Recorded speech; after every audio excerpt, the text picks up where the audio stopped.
See, okay, Again, you saying no would be the same thing that someone just. I think Jam just explained. Is the two differences. That is a situation where someone says no, it does not work that way, without even understanding how these tools work. Okay, listen to me very carefully. I understand how a plumb works. Okay. If I Do you understand? drop Do you understand how these survey instruments work over a long distance, Travis? Okay, hold on, Sean. Sean. If I drop Travis, one but we're post and then Geo's Sean, question and everyone's question isn't about these small distances. We were talking about the trust I have in them over these long distances, right? Okay, I'm gonna repeat myself because you don't understand what I said. Are you ready? Sure, Travis. Are you ready? Go ahead. Okay. If I drop two posts 10 feet apart, are you going to give me an error margin of 0 that they are parallel? At what distance? 10 feet. Absolutely. Great. Now, I'm going to drop a third one 10 feet away. So now it's 20 feet from the first one. I would say it would take. Sean, I'm not done. Sean, please. I'm not done, please. I'm going to say it takes 60 of them to have a measurable offset that wouldn't be 0. I'm not done, Sean. So I drop a third one that's now 20 feet from the first one. Now, that third one and the second one are 10 feet apart. Are they parallel? At that distance, yes.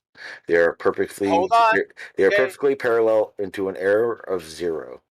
Okay, great. And the second one and the first one are still parallel, correct? Okay. See, that's why I answered the question. Hold on. I'm going to do this. The reason I answered the question the way I did is so you don't have to say, what about at post 30? Thanks for interrupting me, Sean. Go ahead. No further questions, Your Honor. So we don't have to wait till to post 30. It would be around 40. I mean, to be fair, you didn't quite let. I mean, I think Travis was trying to kind of hash something out. But doing is going to be larger. A plane surveyor is going to use smaller areas and do 1,000 more shots in between to get more precise. Again, I answered the question regardless of whether or not you wanted to hear it or not, Travis. But again, the reason I stopped you is because it would be around post 60 that you'd probably be, and this is just a rough number, you'd be at 0.05 error margin. Hey, Sean. Okay. What? At what point in my explanation did I start to ask you a question? Because I was explaining something. Very simply, you were asking me at what post, what would the error margin be, and we agreed at 30 feet, 40 feet, the error margin is going to be at 0 to be parallel between each other. But then Gio said, what about at a mile, 10 miles, blah blah, et cetera, et cetera.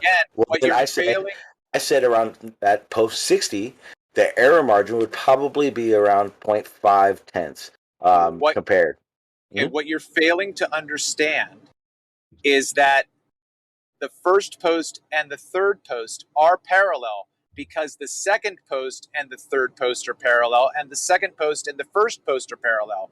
So now drop a fourth post. Now the fourth post and the first post are parallel because the first post and the second post are parallel. The second post and the third post are parallel. You're not explaining anything different.